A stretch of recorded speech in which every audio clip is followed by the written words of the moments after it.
नमो सिद्धाणं नमो आयर्याणं नमो वज्रायाणं नमो लोये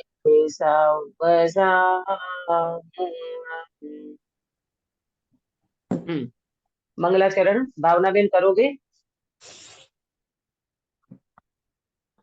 हाँ दीदी। भावना, हाँ मंगलाचरण। दीदी दोनों लेना है ना, पहला और दूसरा वाला?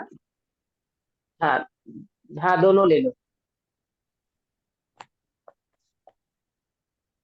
मंगलमय मंगल करण वीतराग विज्ञान नमो ताई जाते वै अरिहंतादिमः करि मंगल करि होम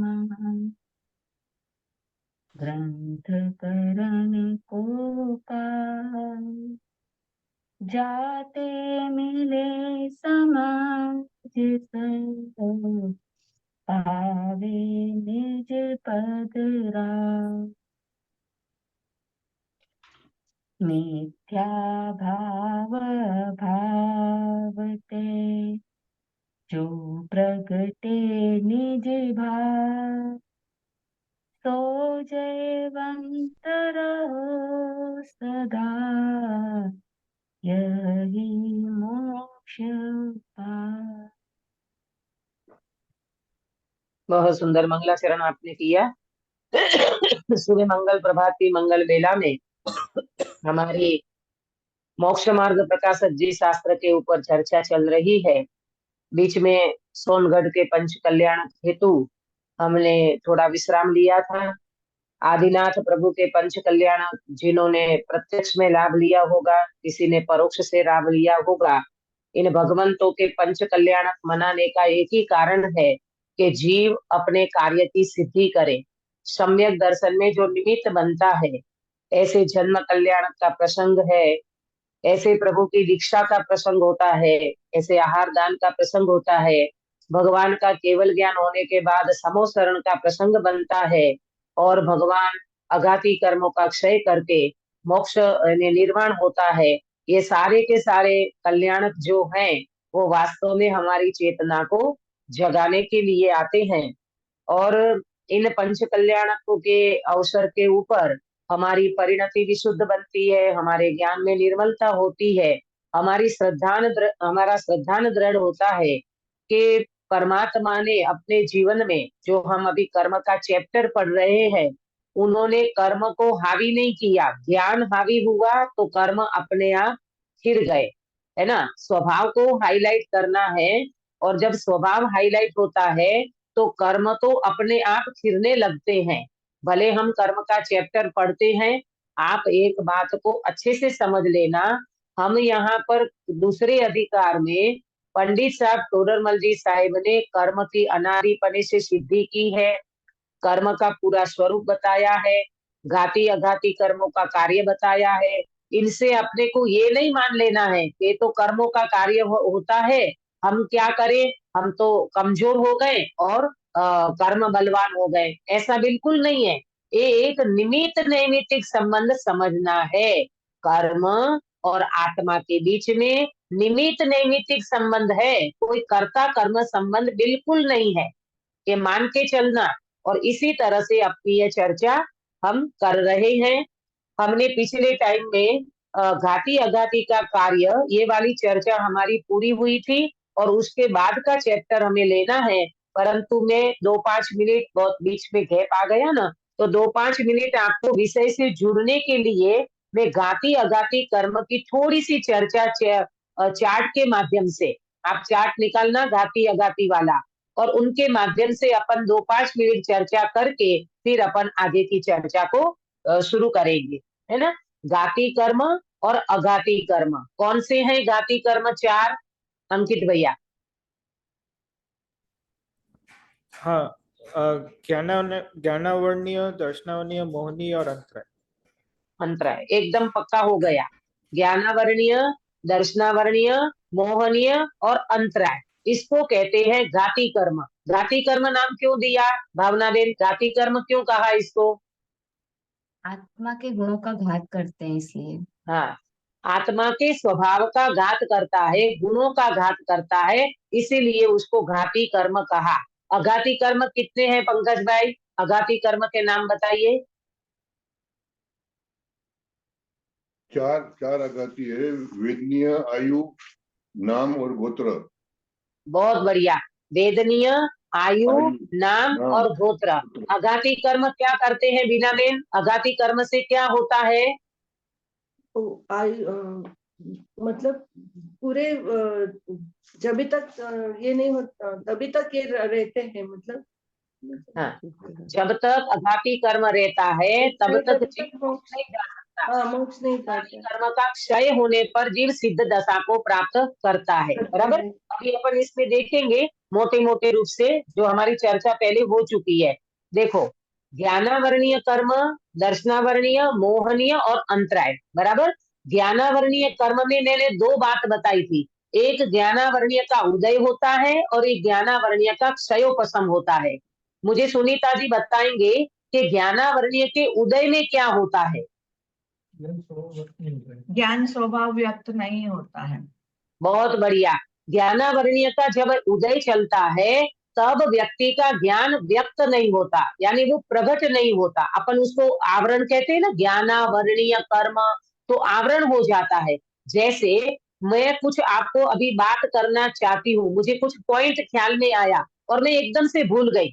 मुझे लगता था आज मैं क्लास में ये बात कहूंगी और मैं कहने के लिए तैयार हूँ, परंतु मुझे याद नहीं आ रहा है ये क्या है, क्या क्या चल रहा है। ज्ञानावर्णीय का उदय, ये ज्ञानावर्णीय का उदय चल रहा है। आपको याद नहीं रहना, आपको उसी समय उपस्थित नहीं होना, भूल जाना, ये सब ज्ञानावर्णीय का उदय चलता है। यानी जीव उस समय अपने स्वभाव को, ज्ञान को प्रकट नहीं कर सकता, बराबर। अब काश्मीरा बेन बताएंगे कि ज्ञानावर्णीय के क्षयोपशम में क्या होता है। काश्मीरा बेन, हमने ज्ञान प्रकट होता है। बहुत बढ़िया। ज्ञानावर्णीय का जब क्षयोपशम चलता है तब ज्ञान प्रकट होता है। अभी बताना कि अपन अभी जो चर्चा कर रहे हैं, आपको ये चर्चा समझ में आ रही है तो ज्ञानावर्णीय का उदय चल रहा है कि क्षयोपशम? क्षयोपशम चल रहा है। हाँ, क्षयोपशम चल रहा है, तभी तो ये बात अपने को समझ में आ रही है। तो ये दो बात को बराबर समझना। जब ज्ञानावर्णीय का उदय होता है तब वो ज्ञान प्रकट नहीं होता, और ज्ञानावर्णीय का क्षयोपशम चलता है तब वो ज्ञान प्रकट होता है, यानी ज्ञान कार्य करता है, बराबर। ये दो बात हुई ज्ञानावर्णीय में।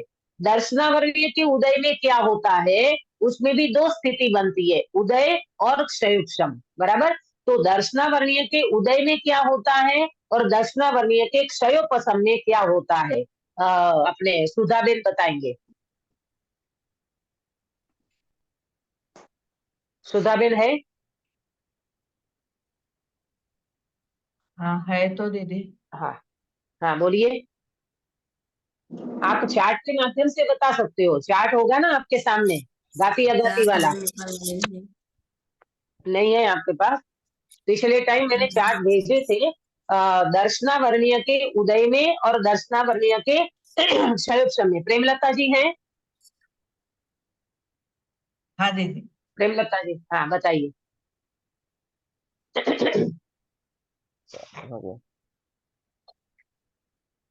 क्या होता है दर्शनावर्णीय के उदय में, प्रेमलता जी? हाँ, बहुत बढ़िया।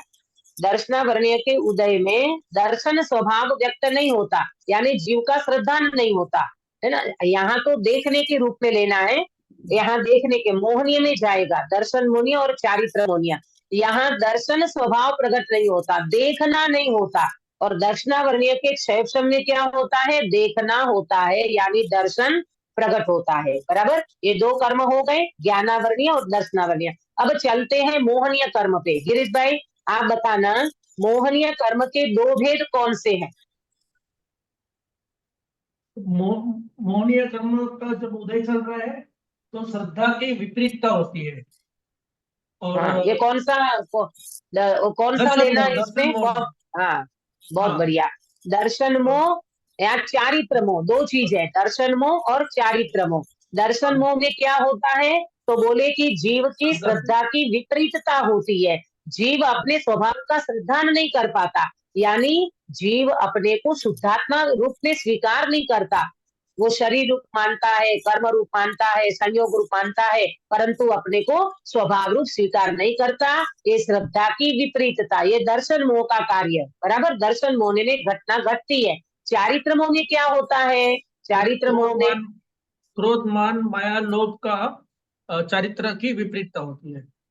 बहुत बढ़िया। चारित्र मोह में वीतरागता प्रकट नहीं होती। अगर एक शब्द में कहे ना तो वीतरागता प्रकट नहीं होती, पूर्ण वीतरागता प्रकट होना चाहिए ना, वो क्यों नहीं होती? क्रोध मान माया लोभ ये सब चारित्र के विपरीत परिणमन है, इसीलिए जीव अपनी वीतरागता को प्रकट नहीं कर पाता, बराबर। ये मौन्य का हो गया। अंतराय कर्म में क्या होता है पंकज भाई? अंतराय कर्म में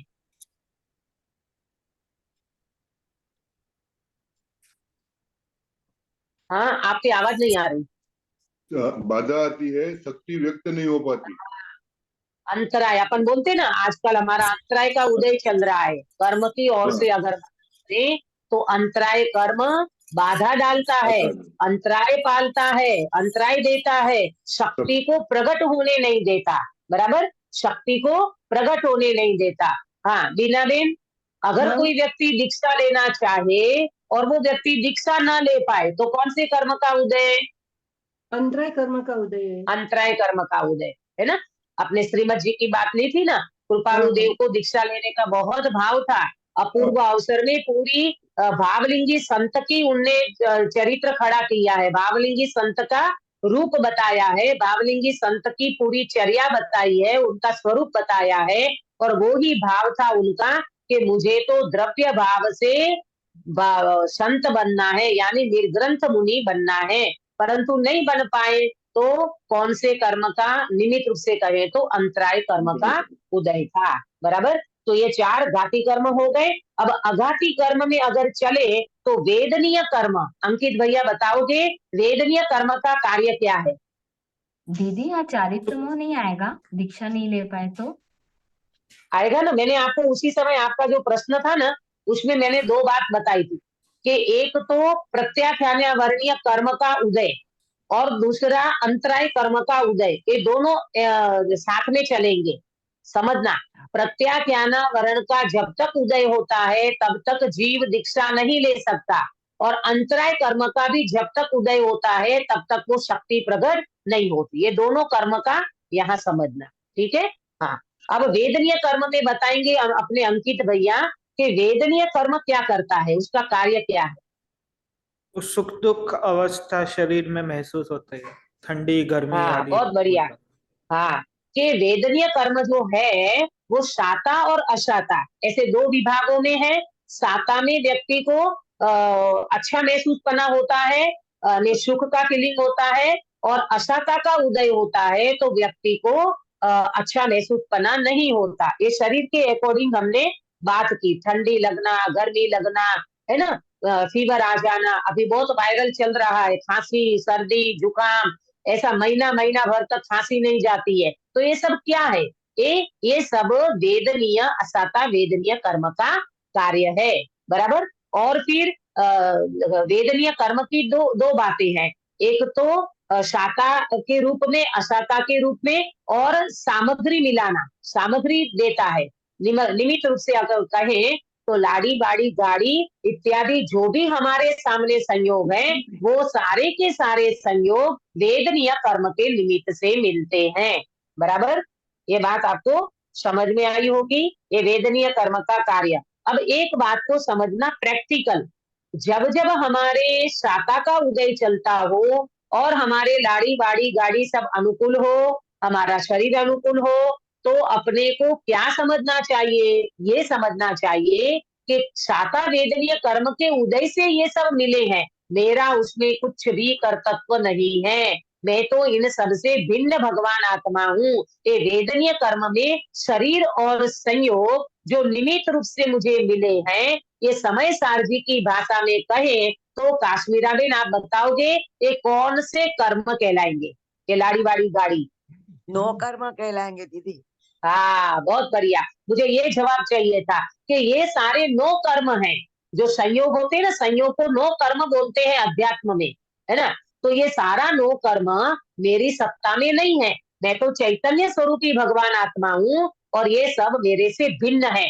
ऐसा अंदर में श्रद्धा बिल्कुल रखना। कितना भी साता का उदय चल रहा हो, कितना भी आपका पुत्र परिवार अच्छा हो, शरीर अच्छा हो, लाड़ी गाड़ी गाड़ी प्रॉपर्टी, आपका करोड़पना अरबोपति पना, आपके पुण्य के उदय से पैसा हो, सब कुछ हो, लेकिन इसमें मेरा कुछ भी कर्तव्य नहीं है। ये कुछ भी मेरा परमाणु मात्र मेरा नहीं है। ये तो सारे कर्मों का संयोग है। कर्म के निमित्त से संयोग मिला है। ये अपने को वेद ज्ञान साथ में रखना। चलो, आयु कर्म। आयु कर्म के कारण भावना बेन क्या होता है? आयु कर्म का कार्य जिस गति में जीव है उसको कितने समय तक रहना है वो आयु कर्म के आधार पर निर्धारित होता बहुत है। बढ़िया कि ये जीव इस शरीर में कितने समय तक रहेगा, ये कौन नक्की करता है? हम नक्की नहीं करते, आयु कर्म नक्की करता है। यानी जब तक आयु रहेगा तब तक आप इस शरीर में बने रहोगे। कई व्यक्ति सुसाइड करने का मन करता है ना, कई लोगों का, मैंने बहुत चर्चा करी थी डिटेल में। फिर सुसाइड करने वाला व्यक्ति जाता तो है सुसाइड करने, कभी कभी जहर पी लेता है, फिर भी वो जहर काम नहीं करता, वो व्यक्ति बच जाता है। बोलो, होता है कि नहीं सुनीता जी ऐसा? हाँ दीदी, होता है। तो क्यों क्यों क्यों बच गया वो जहर पीने पर भी? उनकी आयु शेष थी ना। हाँ, उनकी आयु शेष थी तो वो जहर ने काम नहीं किया। बोलो, और वो व्यक्ति बच गया। ऐसे बहुत सारी बातें हैं। सुसाइड नहीं करना क्यों? सुसाइड करने वाला व्यक्ति, बड़े पंडित साहब का एक सुंदर वाक्य, अभी अपने बड़े पंडित साहब का देहावसान हुआ, हमने ऑनलाइन पे भी इसके बड़े पंडित साहब का वो किया था। सब समाज ने मिल करके अमाइन में अभी 4 तारीख को बड़े पंडित साहब के निमित्त से विधान रखा है। बहुत सारे अपने मुमुक्षु समाज वहां एकत्रित होने वाले हैं। देखो, बड़े पंडित साहब की जो भावना थी, निर्ग्रंथ भावना, उन्होंने तो कितने सारे पद लिखे हैं। 5,000 5,500 पदों की रचना, यानी भक्ति की रचना, काव्यों की रचना पंडित साहब ने की है। तो पंडित साहब की मृत्यु भी देखो कैसे कुदरती निमित्त नैमित्तिक संबंध। देखो, वो फ्रेश होने गए तो फ्रेश होने के लिए पूरे कपड़े उतार करके जाते हैं। बड़े पंडित साहब की जो चर्या थी ना, एक मुनि समान चर्या, अपन कहे तो कोई उसमें दोहराए नहीं है। ऐसी चर्या का आराधक जीव अपनी कार्य की निवृत्ति हुई और फ्रेश होने के बाद बाहर आए वॉशरूम में से, और आने के बाद वो कपड़े ही नहीं पहने और वो एकदम से लेट गए और थोड़ी देर में उनकी देह परिवर्तन हो गया। एक अपन कहे कि पंडित साहब हमेशा मुनि पद की भावना भाते थे, निर्ग्रंथता की भावना भाते थे, तो सहज ऐसा निमित्त नैमित्त संबंध हुआ। ये तो एक व्यवहार का कथन है। और भावना अगर कहे तो जीव अपने स्वभाव की भावना जब करता है तो निमित्त रूप से ऐसा सहज योग बनता है। और उसके बाद पंडित साहब का देहावसान हुआ। एक मुमुक्षु समाज में और ब्रह्मचारी भाई बहनों के लिए तो एक पिता तुल्य थे, और ऐसे एक पिता को हमने गंवाया है, ऐसा अपन महसूस कर सकते हैं।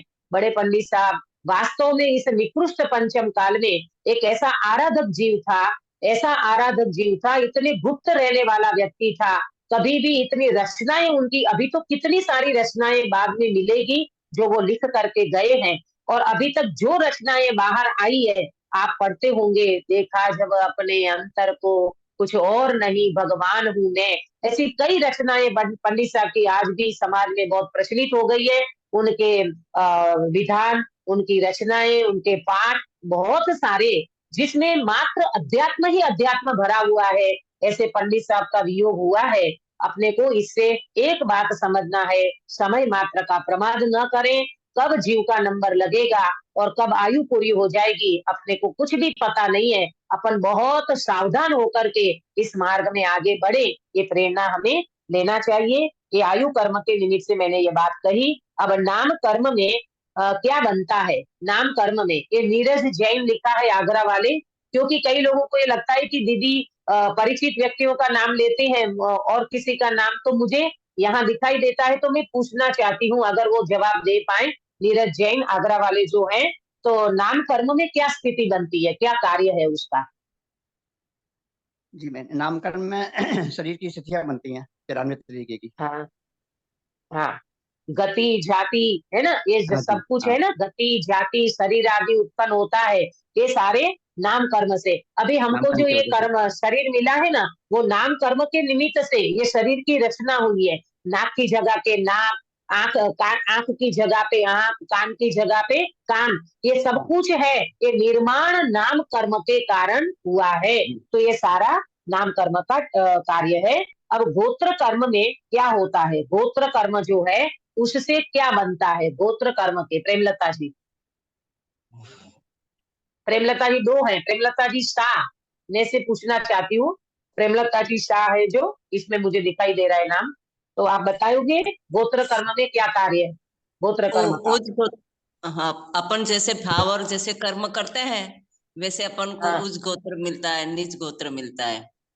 बहुत बढ़िया। उच्च गोत्र और नीच गोत्र, ये गोत्र कर्म भी एक अपने आप में आपको कौन भेजता है? जैन कुल में कौन भेजता है आपको? हरिजन के कुल में, चांडाल के कुल में, ऐसे नीच कुल और उच्च कुल का कार्य कौन करता है? बोले गोत्र कर्म।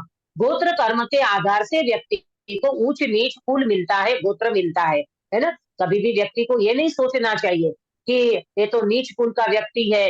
नीच कुल का व्यक्ति होते हुए भी जीव के रूप में अगर देखा जाए तो वो जीव है, वो सम्यक परमात्मा। दर्शन और पंचम गुणस्थान तक की प्राप्ति वो जीव कर सकता है। इसकी डिटेल से चर्चा हम पहले कर चुके हैं। तो गाति और अगाति कर्म का कार्य ये अपन यहाँ पर थोड़ा सा रिपीट किया।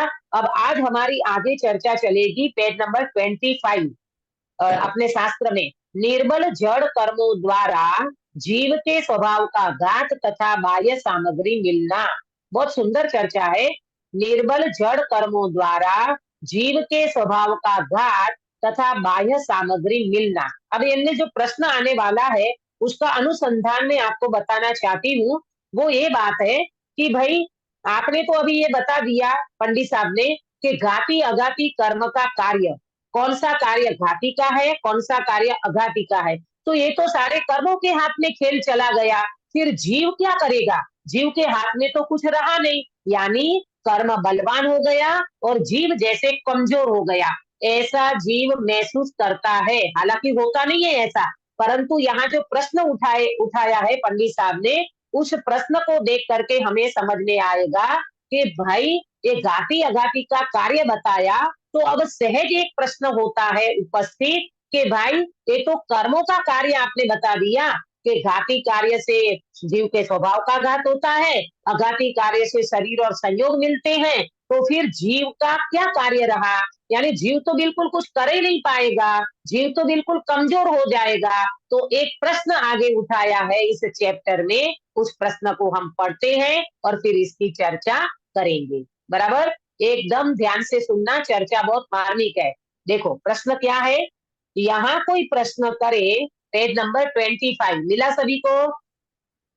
हाँ दीदी।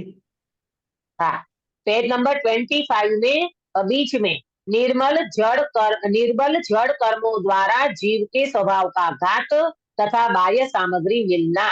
इसमें प्रश्न, यहाँ कोई प्रश्न करे कि कर्म तो जड़ है, कुछ बलवान नहीं है, उनसे जीव के स्वभाव का घात होना व बाह्य सामग्री का मिलना कैसे संभव है? अंकित भैया, प्रश्न समझ में आया आपको? हाँ। हाँ, क्या बोलो, क्या रिपीट करो? अब कर्म जड़ है तो वो जीव में क्या करता रहता है, जीव का उससे क्या हाँ, लेना देना? हाँ, देखो सुनो, ध्यान से सुनो, इसमें दो बात है कि भाई कर्म तो जड़ है, तो फिर वो जीव के स्वभाव का घात कैसे करता है और सामग्री को कैसे मिलाता है ना? दो चीज है ना, घाती कर्म से स्वभाव का घात होता है और अघाती कर्म से सामग्री मिलती है, वेदनीय कर्म में मुख्य रूप से, है ना। तो कहते हैं कि कर्म तो जड़ है, कर्म में तो चेतना है ही नहीं, तो फिर कर्म जड़ होते हुए भी जीव के स्वभाव का घात कैसे करता है और जीव को सामग्री कैसे मिलाता है? तो ये कैसे संभव है? प्रश्न समझ में आया अभी सभी को पंकज भाई? हाँ जी, हाँ आया। आया ना? क्योंकि हाँ जी। घाती अघाती के कार्य में दो चीज देखी ना हमने कि घाती हाँ। कर्म करता है स्वभाव का घात और अघाती कर्म से मिलती है सामग्री और शरीर का संयोग। तो यहाँ पर ये प्रश्न किया कि भाई कर्म तो जड़ है, कर्म में तो चेतना है ही नहीं, तो फिर वो कैसे जीव के स्वभाव का घात करेगा और कैसे वो जीव को सामग्री दिलाएगा? वो तो जड़ है, वो कैसे कर सकता है? काश्मीरा बेन, समझ में आया आपको प्रश्न? हाँ दीदी आया। आया? अब समाधान देखो, समाधान यदि कर्म स्वयं कर्ता होकर, बहुत ध्यान से सुनना, एक एक चर्चा, एक एक शब्द, यदि कर्म स्वयं कर्ता होकर उद्यम से जीव के स्वभाव का घात करे, बाह्य सामग्री को मिला दे, तब तो कर्म के चेतन पना भी चाहिए और बलवान पना भी चाहिए। सो तो है नहीं, सहज ही निमित्त नैमित्तिक संबंध है। इसमें मुझे बहुत कुछ आपको समझाना है, आप ध्यान से सुनिए। देखो, पहले तो कर्म जड़ है, बात हो गई, कर्म जड़ है, कर्म में ताकत नहीं है कि वो किसी का कुछ कर सके। तो दो बात यहाँ नोट करना, दो बात नोट करना कि जीव के स्वभाव का घात और सामग्री का मिलना। क्या दो बात गिरीश भाई? जीव के स्वभाव का घात और सामग्री का मिलना। हाँ, बहुत बढ़िया। जड़ है। जीव के स्वभाव का घात और सामग्री का मिलना, ये दो बात है, बराबर। अगर ये दो चीज कर्म के कारण हो, ये दो चीज कर्म के कारण हो, तो ये जीव वास्तव में पराधीन हो जाएगा। परंतु आप यहाँ शब्द बिल्कुल ध्यान से सुनना, यदि कर्म स्वयं कर्ता होकर, मुझे बताना सुनीता जी, कर्म करता है यहाँ पर कि कर्म निमित्त है? कर्म निमित्त है। हाँ, अगर कर्म करता होवे ना तो ये बात बन सकती है। भावना देन, बात समझ में आ रही है? हाँ दीदी। हाँ, कर्म करता होवे तो कर्म में ये दो, तो कर्म करता होवे तो कर्म दो कार्य कर सकता है ना? दो कार्य कौन सा? स्वभाव का घात करना और सामग्री का मिलाना, करता होवे तो। अब दूसरी बात, आप दीदी थोड़ी देर पहले तो अभी अपनी बात हुई ना वेदनीय कर्म में कि सामग्री देता है, कर्म से सामग्री मिलती है। ये कर्म से सामग्री मिलती है ये कहने में जरूर आता है, परंतु जीव की योग्यता नहीं होगी तो वो कर्म की सामग्री भी, कर्म सामग्री दिला नहीं सकता। कर्म निमित्त रूप से होता है हाजिर सामग्री दिलाने में, परंतु कर्म कभी भी कर्ता नहीं होता। समझ में आ रहा है बीना बेन? हाँ दीदी। कर्म को यहाँ कर्ता समझना कि निमित्त समझना? निमित्त समझना। निमित्त समझना। कौन सी दो चीज में निमित्त समझना पंकज भाई? कौन सी दो चीज में निमित्त समझना? चेतनापना चाहिए। नहीं, कौन सी दो चीज में निमित्त समझना? स्वभाव का घात करने में और सामग्री के मिलने में। सामग्री को मिलना, हाँ, स्वभाव का घात। हाँ, दो चीज समझना। गिरीश भाई रिपीट करिए, आपको समझ में आया हो तो।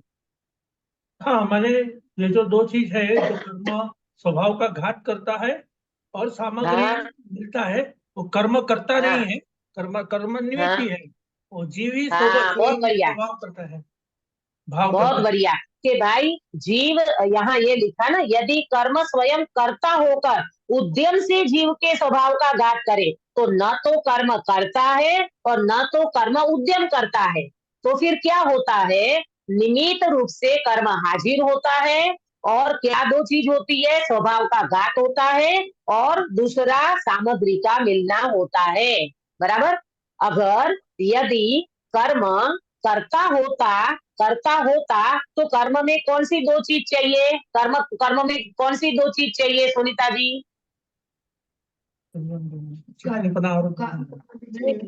चेतन चेतन, कर्म चेतन होना चाहिए, मतलब कर्म में जानते, बलवान होना और बलवान मतलब वीर्य होना चाहिए। हाँ, अगर कर्म करता होगा ना तो कर्ता में फिर दो बातें बनेगी, कर्म को बलवान पना भी चाहिए और कर्म में चेतन पना भी चाहिए। अरे कर्म तो जड़ है भाई, कर्म में बलवान पना भी नहीं है और कर्म में चेतन पना भी नहीं है। कर्म चेतन हो जाएगा यानी कर्म ज्ञान स्वरूप हो जाएगा, कर्म को जीव होना पड़ेगा, कर्म में चेतना आनी पड़ेगी, तब कर्म कर्ता बन करके ये कार्य कर सकेगा। कौन सा कार्य? दो कार्य कौन सा? अपने काश्मीरा बेन, कर्म में बलवानपना आ जाए, कर्म में चेतनपना आ जाए तो दो कार्य बनेगा। कौन सा? तो स्वभाव का घात भी करेगा और सामग्री भी जुटाएगा। हाँ, तो स्वभाव का घात कर सकता है और दूसरा सामग्री का मिलाना कर सकता है। परंतु कर्म करता है कि कर्म निमित्त है? निमित्त है, कर्म निमित्त है। हाँ, अब प्रश्न नोट करो आज का। कर्म में चेतनपना और बलवानपना कब आता है? आज का प्रश्न नोट करिए। कर्म में बलवानपना और चेतनपना कब आता है?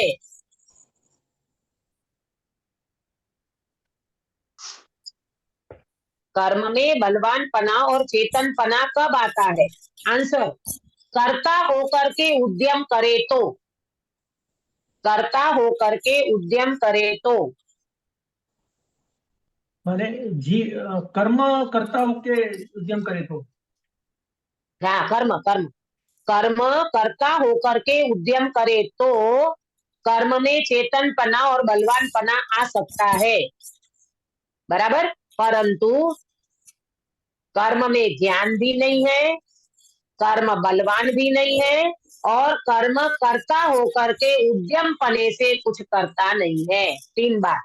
कर्म में ज्ञान नहीं है, कर्म में बलवानपना नहीं है और कर्म कर्ता होकर के उद्यमपना भी नहीं करता।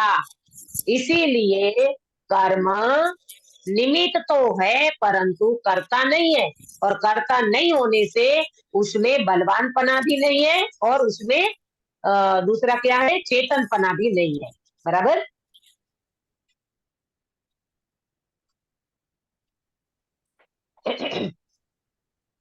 क्या गजब का टोडरमल जी साहब ने, मुझे तो पढ़ पढ़ के इतना अच्छा लगता है कि कितना टोडरमल जी साहब ने स्वभाव को, वास्तव में देखा जाए तो स्वभाव को कितना हाईलाइट करके समझाया है। लोग कहते हैं टोडरमल जी साहब ने तो मोक्ष मार्ग प्रकाशक जी में कर्मों की बात, अरे कर्म की स्वतंत्रता और जीव की स्वतंत्रता का ज्ञान कराया है। पंकज भाई, आपको समझ में आ रहा है? या कर्म बलवान होता ना तो कर्म कुछ कर देता। कर्म बलवान भी नहीं है और कर्म में चेतनपना भी नहीं है। इसका हाँ, मतलब कर्म तो मात्र निमित्त है। ये आगे लिखा ना, सो तो है नहीं और सहज ही निमित्त नैमित्तिक संबंध है। आज अपन निमित्त नैमित्तिक संबंध को समझेंगे। अभी आपको इतनी बात क्लियर हो गई भावना बेन? दीदी एक प्रश्न है, यहाँ लिख रहे हैं ना कर्म कर्ता होकर के उद्यम करे तो हाँ कर्म यानी यहाँ क्या द्रव्य कर्म, जड़ कर्म, जो पार्टिकल्स पुद्गल है उसको समझना। हाँ, बिल्कुल बिल्कुल द्रव्य कर्म की ही बात है यहाँ पर। समझे? द्रव्य कर्म की ही बात है। देखो एक बात को समझना, द्रव्य कर्म का निमित्त पा करके, ये निमित्त को समझना है। द्रव्य कर्म का निमित्त पा करके देखो, परिणाम जीव में होता है, भाव जीव में होता है। तो वास्तव में देखा जाए तो योग्यता तो जीव की है, परंतु वो उस समय कौन से कर्म का उदय निमित्त बनेगा? जैसे मैंने राग किया तो राग किसने किया? जीव ने किया। तो मेरी योग्यता है ना राग करने की, जीव की योग्यता है। उस समय कर्म, मोहनीय कर्म तो मात्र निमित्त रूप से हाजिर होता है। यहाँ प्रश्न ये उठाया था कि घाती अघाती में आपने कार्य बता दिया, बताया ना, घाती कर्म का स्वभाव का घात करे वो घाती कर्म और अघाती कर्म सामग्री को मिलाता है। तो प्रश्न उठा कि अरे ये कर्म अगर ये सब कार्य करता हो तो कर्म तो जड़ है ना? कर्म तो जड़ है और उसमें तो बलवानपना है ही नहीं, तो फिर ये स्वभाव का घात करता है और सामग्री को मिलाता है, ये कैसे संभव है? तो फिर यहाँ पंडित साहब ने जवाब दिया कि कर्म कर्ता होकर के कुछ नहीं करता, कर्म तो मात्र निमित्त होता है। और एक बात और समझ लेना, ये सामग्री कर्म के निमित्त से ही मिलती है। बोलो पंकज भाई, आपके घर पे 2 गाड़ी है, किसने हाँ। दिलाई? किसने दिलाई?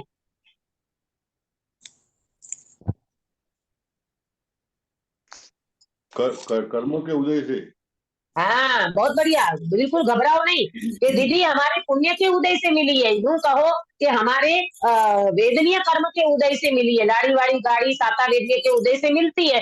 तो आप ये कहने में बिल्कुल अचकाव नहीं करना कि बिना कर्म के उदय से कुछ हो जाता है ना, बिल्कुल नहीं। परंतु कर्म को कर्ता नहीं मानना, कर्म निमित्त रूप से होता है। ये बात को यहाँ बिल्कुल इम्पोर्टेंट दिया है पंडित साहब ने। निमित्त रूप से कर्म जरूर होता है, कर्ता रूप से कर्म कुछ भी नहीं करता। अंकित भैया, आपको समझ में आ रहा है? हाँ। आप अमेरिका में बैठे हो और सपोज करो आपका पैकेज 2 लाख का है, ये 2 लाख रुपया किसने दिया आपको? वेदनीय कर्म के उदय से। हाँ, वेदनीय कर्म के उदय से पैसों का आना, है ना, पैकेज का आना। तो ये कर्म उस समय निमित्त रूप से होता है और सामग्री का मिलना सहज होता है। यहाँ तो ये बात करिए पंडित साहब ने कि कर्म कर्ता नहीं बनता, ये पॉइंट को बराबर आप ध्यान में लेना। कर्म कर्ता होकर के उद्यम करके जीव को ये सारी सामग्री मिला दे और स्वभाव का घात करे, ऐसा 3 काल में नहीं होता। इसीलिए आगे का शब्द पढ़ो, सहज ही निमित्त नैमित्तिक संबंध है। अब अपन निमित्त नैमित्तिक संबंध को समझेंगे। मेरा प्रश्न है आप लोगों को, मैंने आपको निमित्त उपादान भी चैप्टर पढ़ाया है जैन सिद्धांत प्रवेशिका के समय पे, है ना। तो मैं जरा सा आपको पूछना चाहूंगी, नैमित्तिक किसको कहते हैं? नैमित्तिक, निमित्त तो हाजिर होता है, नैमित्तिक किसको कहते हैं? कोई बताएगा सभा में से? जीव द्रव्य नैमित्तिक होता है। अकेला जीव द्रव्य ही नैमित्तिक होता है? जिसमें कार्य होता है। हाँ, बहुत बढ़िया गिरीश भाई, आपने एकदम आंसर सही दिया। जिसमें कार्य होता है उसको नैमित्तिक कहा जाता है। जैसे आपने सुबह नाश्ता करने के लिए किचन में गए और सुनीता जी आपने चाय बनाई, तो ये चाय क्या हुआ? नैमित्तिक, मतलब कार्य होता है ना, कार्य। तो चाय क्या बना? नैमित्तिक। चाय को क्या कहेंगे? नैमित्तिक माने कार्य। हाँ, नैमित्तिक। चाय बनी तो ये कार्य हुआ, इसको नैमित्तिक कहेंगे। राग हुआ इसको कहेंगे नैमित्तिक, है ना। राग हुआ ना, व्यक्ति को राग हुआ, तो राग रूपी जो कार्य हुआ उसको कहेंगे नैमित्तिक। जो कार्य होता है उसको नैमित्तिक कहते हैं, और कार्य में जिस समय वो हाजिर होता है उसको कहेंगे निमित्त। जैसे मुझे राग हुआ, इसको कहेंगे नैमित्तिक। और राग के समय मोहनीय कर्म, कौन से कर्म का उदय निमित्त था? मोहनीय कर्म का उदय, तो उसको कहेंगे निमित्त। हमने परिभाषा पढ़ी है ना, परिभाषा, जो स्वयं कार्य रूप परिणमित नहीं होता, परंतु कार्य होते समय जिस पर अनुकूल होने का आरोप आता है उसको निमित्त कहते हैं। ये परिभाषा पढ़ी है ना हमने, निमित्त उपादान के समय पे, है ना। तो समझ में आया आपको क्या कह रहे हैं यहाँ? निमित्त नैमित्तिक संबंध। तो निमित्त की मुख्यता से नैमित्तिक कहा जाता है और उपादान की मुख्यता से उपादेय। ये वाली बात तो चलो अभी साइड पे रखो। परिभाषा वापस बोलना। हाँ, परिभाषा, जो स्वयं कार्य रूप न परिणमे, जो स्वयं कार्य रूप न परिणमे, परंतु अनुकूल कार्य होते समय अनुकूल होने का आरोप जिस पर दिया जाता है उसको निमित्त कहते हैं। ये मैं आपको निमित्त उपादान के समय पढ़ा चुकी हूँ, बराबर। तो यहाँ क्या बात चली? सहज ही निमित्त नैमित्तिक संबंध है।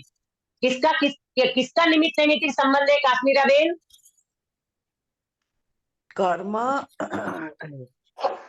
एक मिनट, कर्म और कर्म और ये आत्मा का जो ढलता है एक जन बोलो, जीव और कर्म के बीच निमित्त नैमित्तिक संबंध है। हाँ, कर्म और जीव के साथ, ये जीव को ही तो मिलता है ना सारा। जीव ने राग किया, जीव ने कसाई किया, जीव ने परिणाम किया, जीव को सामग्री मिली, है ना। सामग्री लाड़ी बाड़ी गाड़ी जीव को तो मिलती है। तो जीव और कर्म के बीच में सहज निमित्त नैमित्तिक संबंध होता है। कर्ता कर्म संबंध कतई नहीं होता, कभी भी नहीं होता। ये बात आप इसमें से समझ लेना, बराबर। सहज ही निमित्त नैमित्तिक संबंध है। किसका? आत्मा का और कर्मों का, बराबर। ये बात आपको बराबर समझ में आई होगी। देखो इसमें अभी आगे दृष्टांत भी देंगे तो उससे और बात क्लियर हो जाएगी। जब उन कर्मों का उदय काल हो, उस काल में स्वयं ही आत्मा स्वभाव रूप परिणमन नहीं करता। इसमें क्या समझना, आप जरा समझना बराबर। जब उन कर्मों का उदय काल हो, इसमें लेना घाती कर्म, अंगद भाई, इनाबेन, हाँ इसमें लेना घाती कर्म, घाती अघाती दोनों बात आएगी इसमें।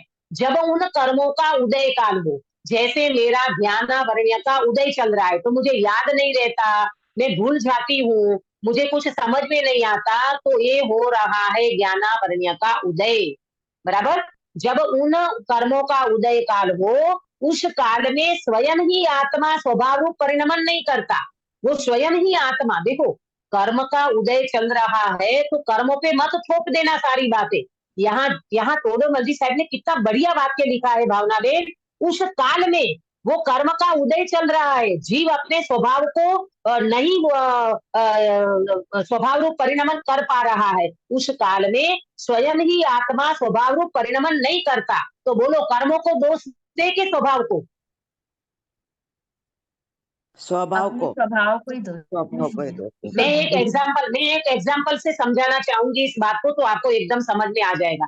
जैसे मैं सम्यक दर्शन नहीं कर पा रही हूँ, एग्जाम्पल, मुझे सम्यक दर्शन नहीं हो पा रहा है ना, तो सम्यक दर्शन नहीं हो पा रहा है, तो इसमें मैं दर्शन मोहनीय कर्म को दोष दूं कि फिर मैं स्वयं वो पुरुषार्थ नहीं कर पा रही हूँ, तो मेरे पुरुषार्थ की कमी को दोष दूं? आप मुझे जवाब देना, क्या करूं? ज्ञानावरणीय कर्म नहीं, ज्ञानावरणीय कर्म का अभाव नहीं। हाँ देखो, सुनो, आपने बोला कि ज्ञानावरणीय कर्म, यहाँ तो दर्शन मोह की बात चलेगी। ज्ञानावरणीय कर्म तो याद शक्ति में, ज्ञान को याद रखने में, वो अलग बात है। यहाँ मुझे सम्यक दर्शन नहीं कर पा रही हूँ, इसमें दर्शन मोहनीय कर्म ये निमित्त रूप से लिया जाएगा। मैं स्वयं पुरुषार्थ नहीं करती हूँ, मेरी योग्यता है ना जीव की, पर्यायगत योग्यता की नहीं हो पा रही है, तो इसमें कर्म का कोई दोष नहीं है। कर्म निमित्त रूप से जरूर है कि दर्शन मोहनीय का निमित्त है, परंतु यहाँ शब्द तो पढ़ो, स्वयं ही आत्मा स्वभाव रूप परिणमन नहीं करता। ये मेन बात है कि मैं स्वयं सम्यक दर्शन रूप परिणमन नहीं करती है, मेरी कमजोरी है। इसमें कर्म का उदय तो मात्र निमित्त है। आया आपको समझ में सभी को? जीव के स्वभाव का घात होता है, चाहे ज्ञानावरणीय, दर्शनावरणीय, मोहनीय और अंतराय, ये चारों घाती कर्म इसमें समझ लेना। उस समय जीव दीक्षा नहीं ले पाता, सपोज करो, तो वो जीव की स्वयं की योग्यता है, वो नहीं ले पा रहा है, तो पुरुषार्थ की कमी समझना, योग्यता समझना, परंतु कर्म तो मात्र निमित्त होता है, कर्म करता नहीं होता। समझ में आया काश्मीरा बेन? हाँ दीदी, हाँ। बराबर। अब दूसरा विभाव रूप परिणमन करता है, स्वभाव रूप परिणमन नहीं होता और विभाव रूप परिणमन करता है। जैसे मैंने राग किया तो ये स्वभाव है कि विभाव? विभाव है, बराबर। तथा जो अन्य द्रव्य है वे वैसे ही संबंध रूप होकर परिणमित होते हैं, इसमें अघाती लेना। जैसे सामग्री मिल गई, लाड़ी वाड़ी गाड़ी मिल जाना, ये सामग्री कैसे मिली? कैसे मिली? स्वयं संबंध रूप होकर परिणमित होते हैं। आपके बच्चे मिले, आपको परिवार मिला, माता पिता मिला, लाड़ी वाड़ी गाड़ी, ये सारा का सारा अघाती कर्मों का कार्य सहज ही संबंध रूप परिणमित होते हैं, कर्म तो मात्र निमित्त होते हैं। ये बात आपको समझ में आई सुनीता जी? हाँ दीदी। हाँ, कौन सी दो बात निकलेगी इसमें से? सहज निमित्त नैमित्तिक संबंध में क्या दो बात को समझना?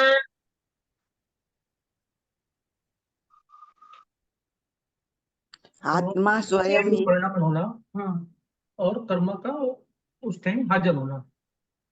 हाँ, आत्मा स्वयं उस कार्य रूप परिणमित होना और उस समय कर्म का निमित्त सहज मिलना, ये सहज निमित्त नैमित्तिक संबंध है। ये बात इसमें से निकल आती है। जब घाती कर्म निमित्त रूप से आते हैं और जीव यहाँ अपने स्वभाव का घात करता है, तो ये जीव की स्वयं की कमजोरी है, न कि घाती कर्म से घात होता है।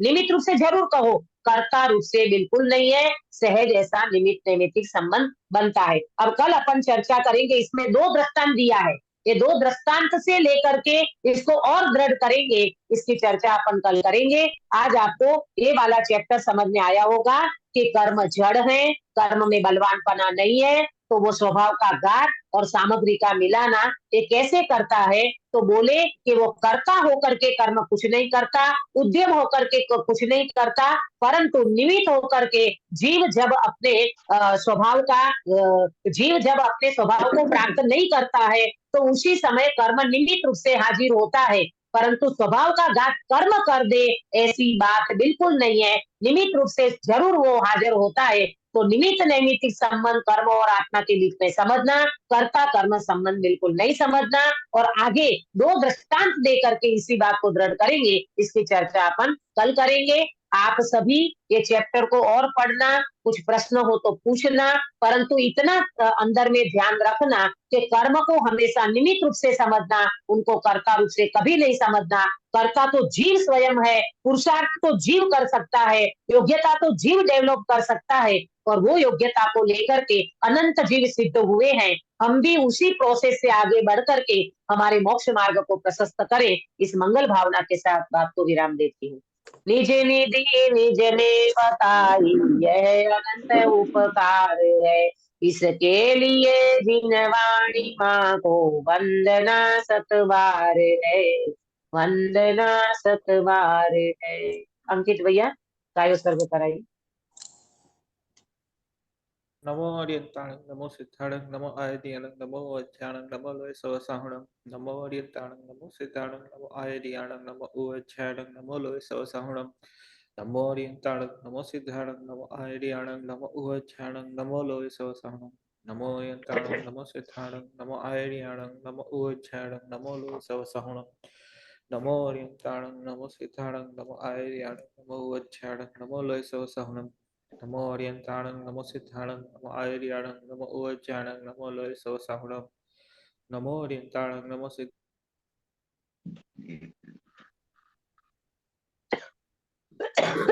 नमो आयर्याणं नमो वज्राणं नमो लोय सवसाहुणं नमो अर्यंताणं नमो सिद्धाणं नमो आयर्याणं नमो वज्राणं नमो लोय सवसाहुणं नमो अर्यंताणं। बोलो अंतर्मुखधारी सर्व जिनेन्द्र भगवान की जय हो। जय हो। नित्य बोधिनी द्वादशांगी झिलवाणी माता की जय हो। 3 कम 9 करोड़ सर्वे वितरागी महामुनि राजों की जय हो। परम अहिंसामय वितरागी जैन धर्म की जय हो। सभी को जय जिने। कल का मंगलाचरण प्रेमलता जी आप करोगे, कल का मंगलाचरण प्रेमलता जी शाह।